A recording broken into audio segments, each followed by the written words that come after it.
Cool drink అడిగితే cooling లేకుండా ఇస్తారంటాయా? ఏంట్రా సౌండ్ లేదు? కూల్ డ్రింక్ కూల్ గా లేదని గొడవ పడుతున్నాడు. కూల్ గా లేకపోతే కాఫీ వేడిగా ఉండదు, ఎక్కువ ఉంటది, చట్నీ పులుపుగా ఉంటదిరా. లేదంటే ప్రిన్సిపల్ తో చెప్పి నీ ఉద్యోగం ఏంట్రా లుక్?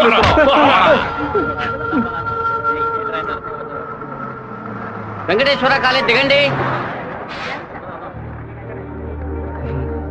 హలో రాధిక, ఎలా ఉన్నావు? చూసి 2 రోజులైంది. ഞാൻ రాధికనే. പക്ഷേ మీరు అనుకున్నట్టు రాయలసీమ రామగిరిలో అశోక్ విద్యాలయంలో 4వ క్లాస్ చదువుకున్న ఆ రాధికని కాను. అరే పక్కగా బయోడేటా చెప్పినట్టు చెప్తున్నావా? పాలకాడ్ నుంచి చదువు కోసం నేను తిరుపతి. బాగా గుర్తు తెచ్చుకొని చూడు. చిన్నప్పుడు స్కూల్లో పెన్సిల్ చెక్కేటప్పుడు చెయ్యి స్లిప్ అయి తొడకు కోసుకొని ఏడుస్తూ ఉన్నావు. బెటరీ నా మ్యాథ్స్ బుక్ లో పేపర్ చించేసి నా ఉమ్ముతో బ్యాండేజ్ చేశా. ఓ వారం తర్వాత వచ్చి గాయం మానిపోయిందని తొడ చూపించావు, కానీ ఆ మార్క్ అలాగే ఉండిపోయింది. నీకు అనుమానం అయితే నీ తొడ మీద చూడు, మచ్చ ఉంటుంది. ఏంటిది? నడి రోడ్లో నిలబెట్టి అది చూడు ఇది చూడని తప్పుగా సారీ నువ్వు ఇంటికి వెళ్ళి చూసుకో, అదే కరెక్ట్ గా ఉంటది. హే శివ, నువ్వు తిరుపతిలో ఏం చేస్తున్నావు? జయంతి, బాగున్నావా? చూసి చాలా రోజులైంది. ఫైన్. హే రాధిక, నువ్వు ఇంకా శివతో టచ్ లోనే ఉన్నావా? పెన్ ఫ్రెండ్సా, మెయిల్ ఫ్రెండ్సా, లేక ఫోన్ లో టచ్ లో ఉన్నారా? అయ్యో, వీడెవడో కూడా నాకు తెలీదు. శివ తెలీదా నీకు? మన స్కూల్ ఎస్పీఎల్. బ్లేడు, పేపర్, తొడ ఉమ్మితో మందేశాడే, మర్చిపోయావా? ఇదే నేను ఎప్పటి నుంచో చెప్తున్నాను, కానీ తనేమో సొంత ఊరు పాలకాడు, నాన్న పేరు ఓమర్కుట్ట, అమ్మ పేరు ఓమర్కుట్టి అని మలయాళంలో ఏదేదో సంసారిస్తోంది. 10 రోజులు ఎన్ఎస్ఎస్ క్యాంప్ కి వెళ్ళొచ్చే లోపల నువ్వు మలయాళిగా మారిపోయావా? మంజు మలయాళి. మాకు బోర్ కొట్టినప్పుడల్లా మలయాళంలో మాట్లాడుకుంటాం. ఆపుతావా నీ బయోగ్రఫీ? జయంతి, నీ ఫోన్ నెంబర్ ఏంటి? 9950887461. రాధికాది ఒక నంబరే డిఫరెంట్. 87462. నా నంబర్ ఎందుకు ఇచ్చావు? సారీ, దాని నంబర్ ని అరెస్ట్ చేసి పారేసే నెంబర్. బావా, ఏం చేస్తున్నావురా ఇక్కడ? అనంతపురానికి ఎన్ని బస్సులు వెళ్తానో లెక్కేస్తున్నాను. వద్దురా బావా, అది మలయాళం అమ్మాయిగానే ఉండిపోని, మనం తెలుగు వాళ్ళుగానే ఉండిపోదాం. 2 రాష్ట్రాలు కలవడానికి మనం పాటుపడింది చాలరా. సగం బాడీతో మనం పులివెందులకు వెళితే ఎవరు మనల్ని గుర్తుపట్టారా బావా. అయ్యగారి చెవికి ఈ విషయం లీక్ అవుట్ అయిందనుకో, నా ముక్కు నుంచి రక్తం ఫ్లో అవుట్ అవుతుందిరా బావా. ముక్కుకు బ్యాండేజ్ చేసుకోవచ్చులే. వీడు నా అంత చూడండి వదిలిపెట్టేలా లేడు.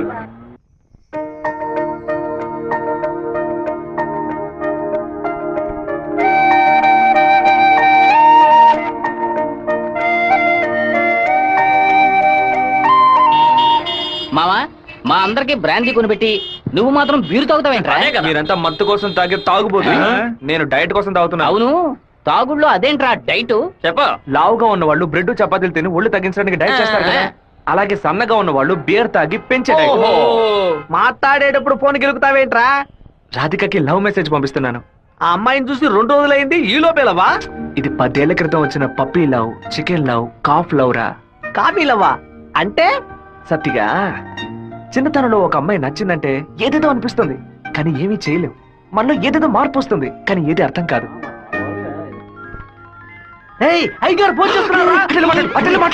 అయ్యా, ఏం చేస్తున్నారు అక్కడ?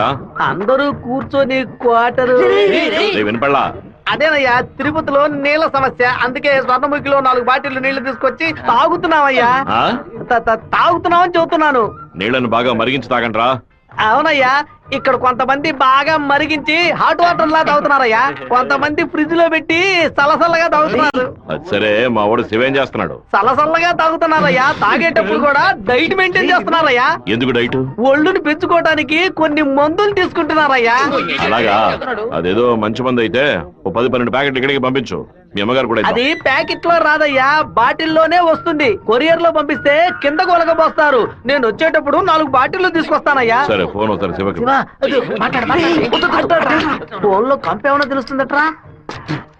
చెప్పండి అన్న. ఇక్కడ నీ పాస్పోర్ట్ రెడీగా ఉంది, నీకు వీలైనప్పుడు వచ్చి పోస్ట్ ఆఫీస్ నుంచి తీసుకెళ్ళు. అలాగే నాన్న. జయంతి, నిన్న నైట్ ఒక పిక్చర్ మెసేజ్ పంపించాను కదా, అది శివకి పంపించావు. అవును, ఎందుకే పంపించావు? ఐ లైక్ యూ అని వాడు టైప్ చేసి మళ్ళీ నాకే పంపించాడు. చూడు. సరే, తొడ మీద మచ్చ ఉందని చెప్పాడే, దాన్ని చూసావా? చూశాను. ఎందుకు చూసావు? నా తొడ నా గాయం. నీ తొడేనమ్మా. ఇంతకు ముందు ఎన్నిసార్లు చూసుకున్నావు? ఎప్పుడైనా ఒకసారి చూసుకుంటా. వాడు చెప్పగానే చూడాలనిపించిందిగా. ఇలాగే మొదలవుతుంది. 100 సార్లు అద్దంలో చూసుకుంటాం, అప్పుడంతా మన మొహాన్ని సరిగ్గా చూసుకోం.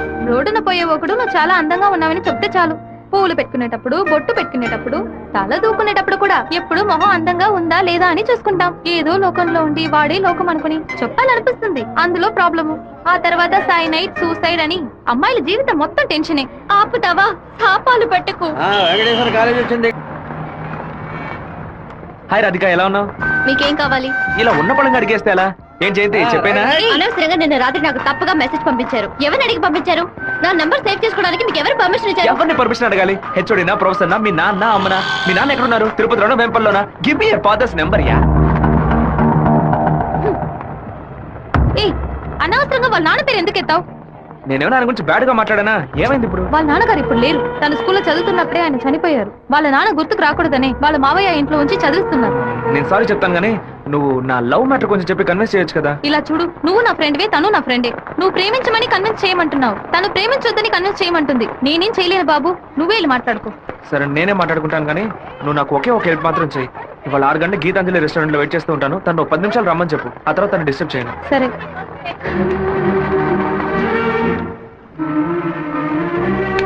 బావా, ఈ విషయాన్ని అయ్యగారికి చెప్పమంటావా చెప్పొద్దటావా? రేయ్, గుంట నక్క పనులు చేస్తే ఏదో చంపేస్తాను. ఒక కుటుంబంలో నాన్న హార్ష్ గా ఉంటే కొడుకు సాఫ్ట్ గా ఉంటాడు, కొడుకు హార్ష్ గా ఉంటే నాన్న సాఫ్ట్ గా ఉంటాడు. మీరిద్దరూ రఫ్ అంట.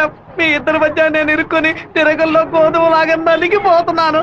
ఓ పంచే, 7 కొండలు ఎక్కు. వెంకటేశ్వర స్వామి దర్శించుకో, కిందకు పో. అంతా సరైపోద్ది. వీడే దోసి నా దోస్తాడు. వాడు పిలవగానే ఎందుకే నేను రెస్టారెంట్కి వెళ్ళాలి? వాడు లవ్ చేయమని ఎలా నీ వెంటపడి తిరుగుతున్నాడు, అదే విధంగా లవ్ చెయ్యొద్దని నువ్వు కూడా కొంచెం తిరగాలి. కొంచెం బుర్రకి ఎక్కేలా చెప్తావా? ఎప్పుడు వద్దనే మాట మొహం మీద చెప్పినా అంత తేలిగ్గా వదిలిపెట్టరు. వాళ్ళకి అర్థమయ్యే విధంగా మన ప్రాబ్లం ని చెప్తే ఒప్పుకుంటారు. హే, శివ చిన్నప్పటి నుంచే మనకి తెలిసిన వాడే కదా, ఎందుకు భయపడుతున్నావు? ధైర్యంగా వెళ్ళు, క్లియర్ గా మాట్లాడు.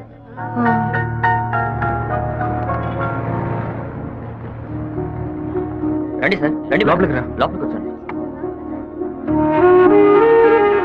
ఎందుకు ఇలా టెన్షన్ అవుతున్నావు?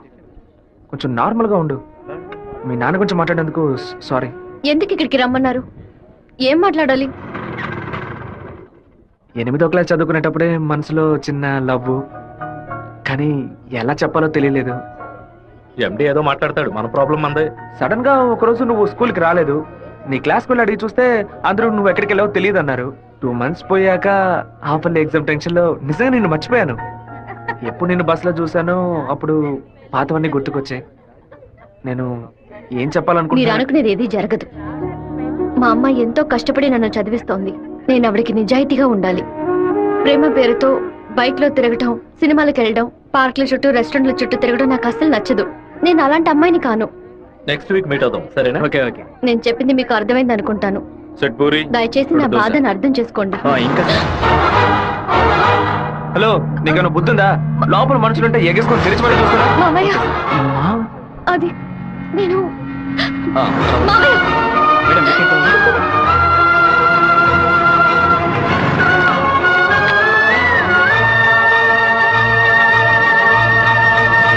మావయ్య, అలా మౌనంగా ఉండదు మావయ్య.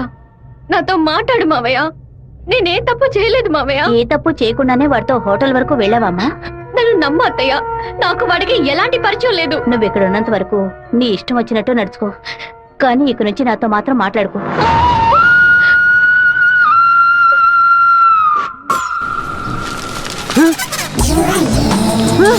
தெய்வீகமான திருச்சி டவுனுக்குள்ள இப்படி டவுசர் சட்டையோட அலையிறாளே. இந்த கேக்குறேன், பாத்ரூமுக்குள்ள குளிச்சு புட்டு மாத்து துணி கூட மாத்தாம எங்க போயிட்டு இருக்கிய? நீங்க வடநாடா? அதானே பார்த்தேன். தமிழ்நாட்டுக்கார பிள்ளைய இப்படி டெஸ் பண்ணாதேலே. ஏமா இப்படிக்கான டெஸ் போட்டுக்கிட்டு எங்க ஊரு பிள்ளைய மனச மாத்துறீங்க? Don't talk too much. திரும்பச்சாவும் பேசுவேன். தொட தெரியுறாப்லையும் தட தெரியுறாப்லையா அரையும் குறையுமா டெஸ் போட்டு வந்தா ஆம்பளை நிலைமை என்னமாகிறது? என்னடா பொண்ணுகிட்ட வம்பு பண்ற? ஏமா அரையும் குறையுமா ட்ரெஸ் போட்டு வந்து நிக்கிறாளுங்க, அவளுகளை கேட்காம ஏன் சட்டையை பிடிச்சிருக்கிற? இப்படி அதிகமா பேசுன உன்னை ஈவ் டீசிங், பெண் கொடுமை, வன் கொடுமை, வரதட்சணை கொடுமை, மாமனார் கொடுமை, மச்சன கொடுமை, குழந்தைனார் கொடுமை, அண்ணன் கொடுமை, தம்பி கொடுமை, சொத்துரிமை, பெண்கள் உரிமைன்னு இப்படி எல்லா சட்டத்திலும் மேல கேஸ போட்டு உள்ள தள்ளிடுவேன். ஆமா, பொம்பளையில காப்பாத்த இவள சட்டை இருக்கே, ஆம்பளையில காப்பாத்த ஏதாச்சும் ஒரு சட்டம் இல்லையா? ஒரு சட்டமும் இல்ல. அப்ப எனக்கு சட்டையே தேவையில்லை, வேட்டியே தேவையில்லை. ஐயாம ஜக்கி பாய், ஐயாம ஜக்கி பாய். సెకండ్ సెమిస్టర్ అవగానే ఊరికెళ్ళి అమ్మతో 10 రోజులు ఉందాం అనుకుంటున్నా.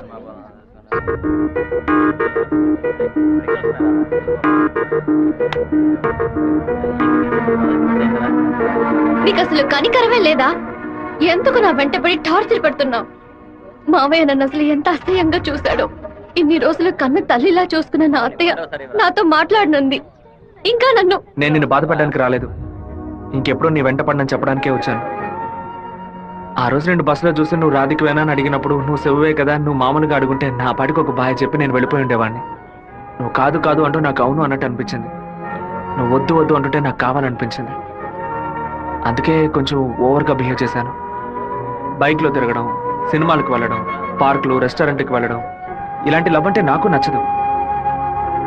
నిన్ను పెళ్లి చేసుకోవాలని ఆశ అంతే. ఇవాళ నుంచి సరిగ్గా 6 నెలల తర్వాత ఒకే ఒకసారి 2 నిమిషాలు నేను కలవడానికి వస్తాను. నువ్వు సరే అంటే నేను పెళ్లి చేసుకుంటాను, వద్దు అంటే నా తలరాత అంతే అనుకుని వెళ్ళిపోతాను. ఒక మగాడి కష్టం వస్తే అది తన వరకే ఉంటుంది, కానీ ఒక అమ్మాయి కష్టం వస్తే అది తన కుటుంబాన్ని బాధిస్తుందని నాకు అర్థమైంది. నాకు ఒక తోడబుట్టిన చెల్లెలు ఉంది. ఒక ఆడదాని కష్టం ఏంటో నాకు తెలుసు.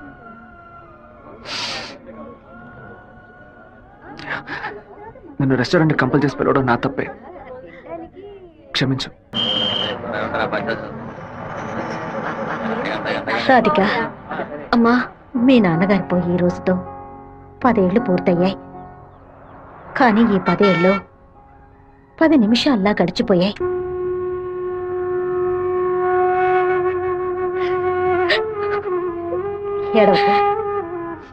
ఏడవకూడదు. ఎందుకమ్మా ఏడుస్తున్నా? నా కొడుకు చచ్చిపోయాడురా. నువ్వు నాకు మనవరాలివి కాదమ్మా, మనవడివి. గుండెల నిండా ధైర్యంతో ఉండు, మనస్సుని రాయి చేసుకుని బతకాలమ్మా.